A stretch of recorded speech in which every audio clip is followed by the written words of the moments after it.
I am so excited tonight.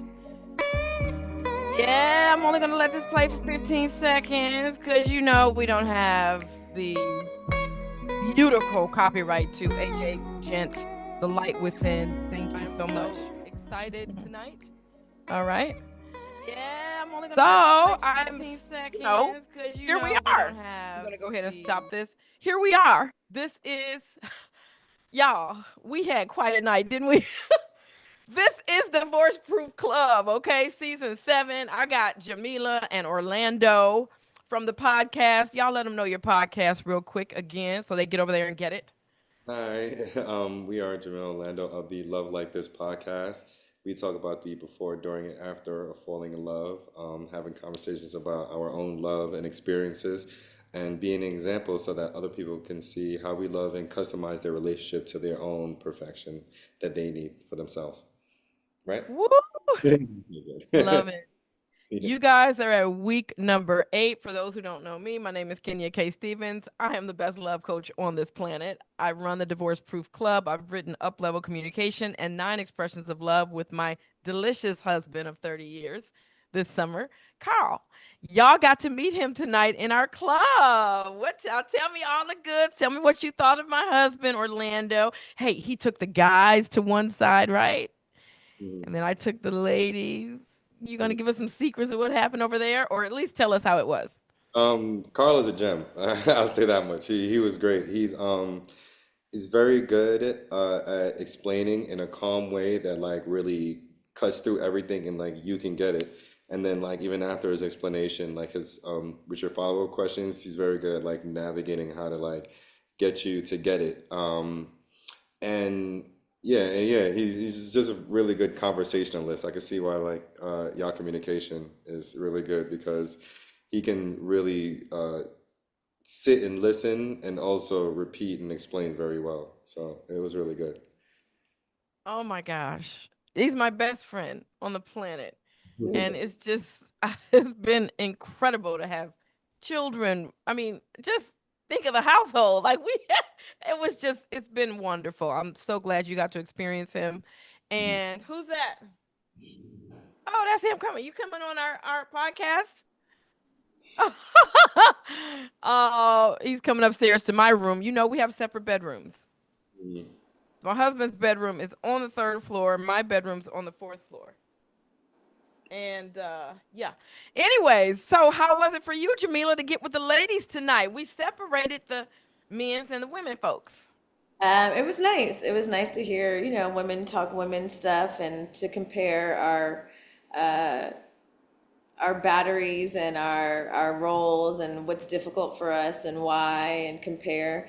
We're all in different places in our relationship, I feel like. So it was nice to just see where our common spaces were, to hear from you, to hear from them, to support each other. So it was nice. That's good. You all know that I love the fact that you're here and getting these tools because now you're going to have the decision making tool. Tonight we did battery, everybody. So I'm going to just show them. Y'all already know, but I'm going to show them a little tidbit of what we worked on together. I do have wonderful slides that I always, when I was little, Jamila, I used to always be the teacher. Remember y'all play teacher? Yeah. I was always the teacher. Did you think that rubbed off or like I don't know? It's just Clearly it I did. It stuck. That was that early manifestation. I manifested being the teacher. Now I actually get to make slides. But the importance of decision making in relationships. Did y'all know that most of us don't have a decision making thing? Like, who made the decisions in your home growing up, Orlando? My mom, I was raised with a single mom, so she made all the decisions. So, how did that affect you as a man or a boy or a man, I guess, growing up? Like, did you expect women to make the decisions in your relationships? No, not necessarily. It affected me like quite negatively because like my mom had to have answers for things that she didn't have any answers for. So she kind of just like she just had to do something, and I guess I saw how like one person having to do everything isn't isn't the way to go about things, and how it could just negatively impact not only yourself but anybody else that's like closely around you, because we none of us have the capacity to do it all. Okay. Well, who made the decisions in your house, Jamila? Because that doesn't sound what you went through, Orlando, sounds like you need a total rewire. Yeah, yeah, basically that's what it was. I had to rewire and structure, or actually come up with my own way of going about things, so that I didn't have anybody to show me like how to go about it. So I knew decisions had to be made. I just didn't know how to go about it. So I just had to go through life and just figure and like put together my own structure or way of like making decisions or going about things in life. Which is why I love that we're doing the battery, because I finally get some type of like orbital structure and how to like go about things in a more decent way. Good. Yeah. Jamila, who made the decisions in your house growing up? Um, I feel like there was a lot of communication issues in my house. I feel like maybe my mom did, but then my dad would make decisions behind her back, and so it was a lot of conflict and communication conflict. One time, my mom told me I couldn't go to Paris in the 12th grade because I was going to miss school, and my dad bought the ticket anyway, and I woke up for school and she thought she was taking me for school, and I only him and I knew that he was taking me to the airport, and she fucking flipped out, but I went to Paris. But the point is it wasn't very clear and nobody was in good communication, so it just wasn't seamless. Wow. Well, y'all have killed two birds with one stone because we did communication first and now decision making, like complete generational switch. Yeah. Hmm. You Hmm. will not carry those generational patterns. That is deep. Your Yeah. father fought for you, but I'm sure like that was still traumatic. Like, sneaking around going to Paris. She So fought. much sneaking around in my Hmm. household. Yeah, and then I guess you can kind of always feel like there's going to be some type of detriment in any decision making that you make, because, like, even something, because the decision makings always came across sneakingly and in a negative space. It was never cohesive. Yeah, my Yeah. dad would sneak out, like it was just a So mess. I can see how, like, decision making for you can always feel like a type of hindrance. Wow, I didn't know that about. Right. Yeah. Oh, well, you can start to see like what where her patterns are. Like Yeah, yeah. it feels like your mother wanted to make all the decisions, but your dad had to sort of sneak and do what he. But do you feel like you took on your mother's mantle of I'm in charge? Yeah, sometimes. And also I saw my mom like also not be able to make small decisions, like call my dad in the supermarket, like, Miles, should I get this bean or this bean?" And I was like, "Come on now. Mhm. Just pick a bean." And that also frustrated me. So it was just like not very clear. She was codependent, but also wasn't in partnership. Hmm. So Wow. it was disenfragmented. I don't know. That's deep. So what we did with everyone here is we showed them our decision making tool. And our decision making tool is called the battery. So it really takes 9 archetypes and takes them through a wheel of decision making. And this is what the guys and the gals went in tonight to discover. And we don't hear, and you guys can attest to this, here at Progressive Love Academy, we don't care if you have a penis or a vagina. Like if you want to get into more dominant masculine roles in the decision making battery, you can. If you want to get into more feminine submissive, because there's feminine dominant, feminine submissive, feminine neutral, well, you can be wherever you want on this chart, but you got to be in a lane. What did you all value most about really discovering these 9 archetypes and the battery?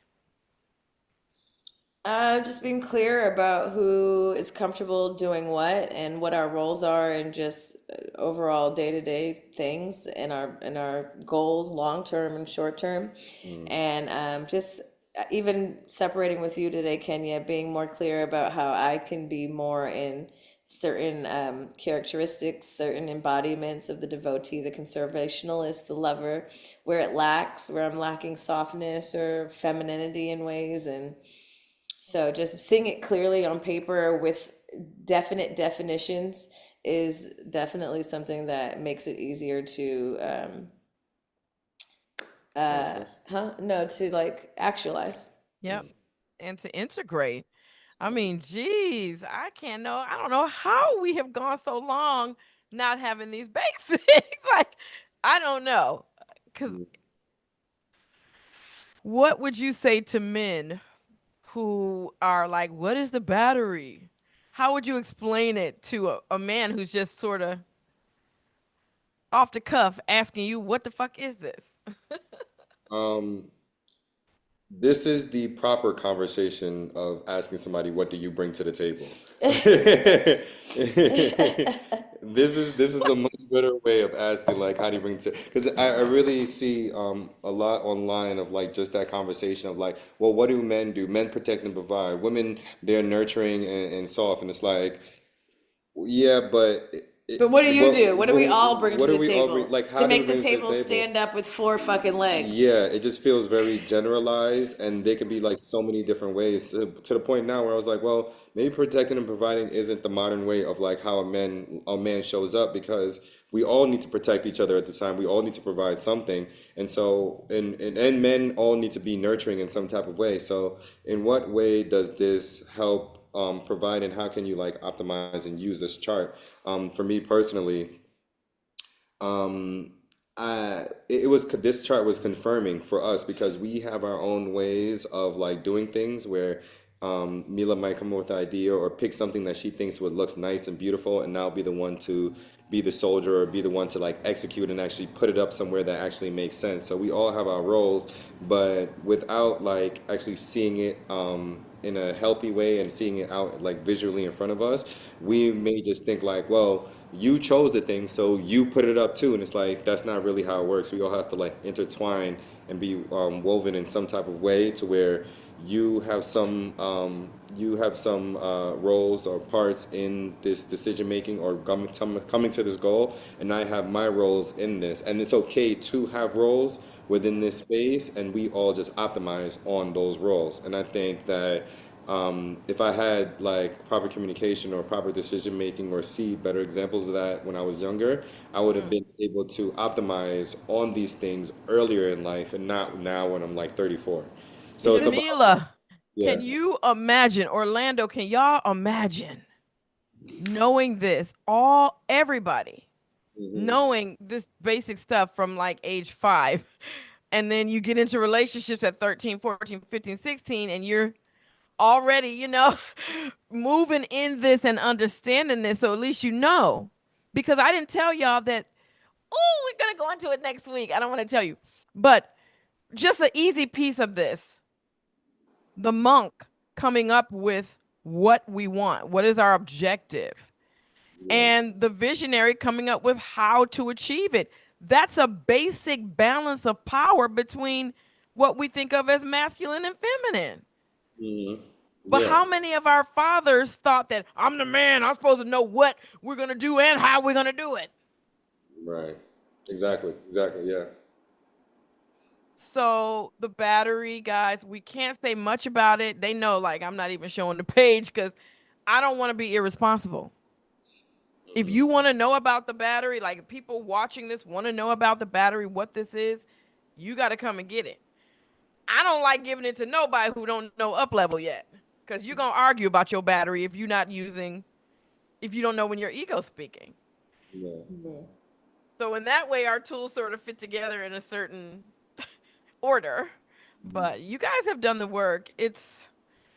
I don't have much to say about it this week. I just am happy that you guys are here. Next week, we're moving into your next tool. So I don't know.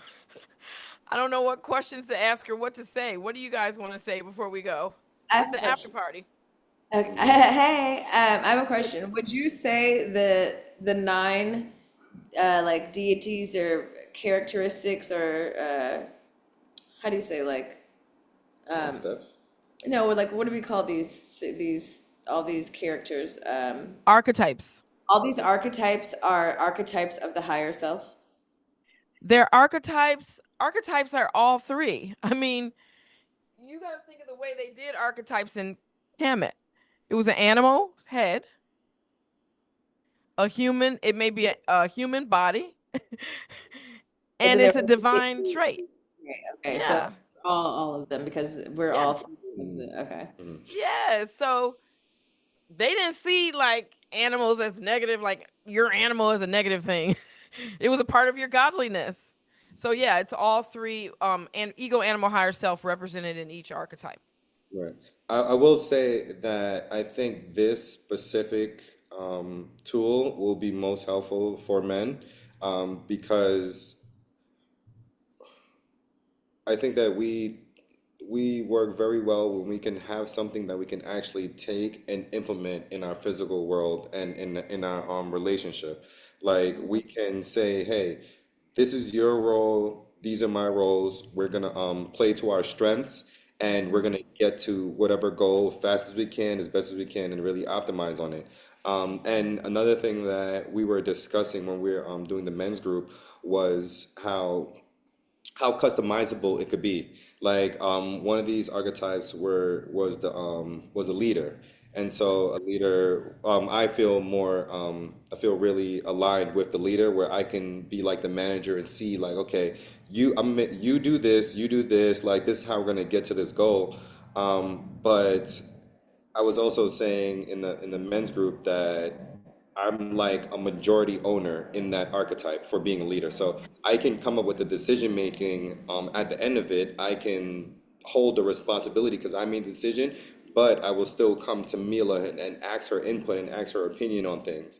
So it's not like, hey, this is your role. You take 100% of that role, and when you're finished with the role, then you come to me. And it's like, no, we can all have like our percentage of like how much we're intertwined into whatever archetype it is. So like if she's mostly like the lover and she can see like how bright and beautiful it is, and if she comes to me and goes, hey, I really love this idea. It's so amazing. It's so beautiful. We should really go forward to it. And I'm like, okay, yeah, the idea is cool. It's like she didn't hear no, so she's like, you don't love it as much as I think, as much as I hear you loving it, but I know it's a great idea, and this is my space, so we're gonna go forward. And it's like, well, it's your decision to go forward. This is your archetype, and regardless of like my opinion, if you truly believe in it, then when it comes to me being the visionary next, then I'm gonna take it. I'm gonna see it because I believe in Mm-hmm. you being the majority owner of that archetype, and I believe in what you're saying. So you kind of have to also believe in the process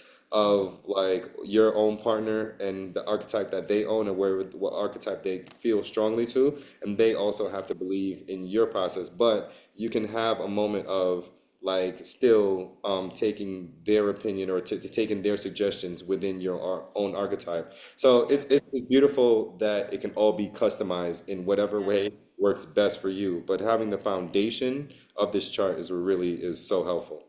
Good. Do you remember all the time that we spent? It was just maybe a short period of time with men saying men and women aren't equal. Do you remember that little short period in Red Pill? Yep. It was a little, I mean, it may have been like 8 months, you know? They're going back about who gets the sperm, who chases the sperm, who makes the baby, who makes the sex, who's more important, and like nigga, we Yeah. need both, obviously. But it's just, it's so cool now that we can feel it as a condensed conversation that we're all having. And there was a beginning, a middle, and an end. Then it was the next thing. Like we experience time like that now. Like we remember talking about that back in the day, like this. Anyways, during that phase, when the women and men are equality stuff, I was just thinking about the battery. Like, what do they talk about? This is like, do you see now? And I think that's why he's saying men would do well on this because it's so clear the importance and the power of these feminine spaces. They are equally important in power as these masculine spaces, which are equally important in power as these androgynous spaces. Yep. Yeah. It is no man or woman or that doesn't exist when it comes to roles. And if we could release that, we could honor what we're actually good at, and then we could come together and create and birth things that are that matter. We That's need to it. respect each other's roles, and it doesn't have shit to do with your genitals per se. And you can just respect your partner for what they're good at and come together to birth the things that you both agree to. Right, right. Yes. Oh, and another thing that I thought of was this is a great way to not burn out and not be drained because You don't you think you have to do it all by yourself. Yes. Yes. Because exactly I so used to be easily in these. I mean, I think women can easily get up here at the top. Don't you, Jamila?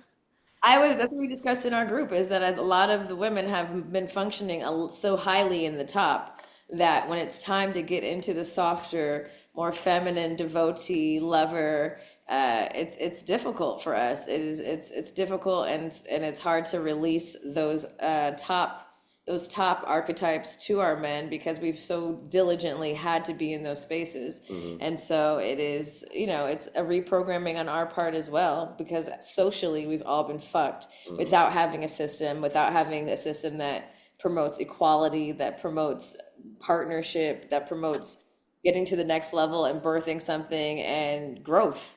I think, and a lot of us don't even realize, like a lot of these dumbass conversations and propaganda that we're hearing is intentionally so that we do not come together and manifest during fucking and get closer to the goal, because that's how you keep people dumb, broke, and disenfranchised. You need to come together and have partnerships. And the hmm only way you could do that is if you respect each other and there's a system in order to pop out whatever the fucking vision is. yeah. Thank you. Woo! Both of y'all are on fire with that. Yes.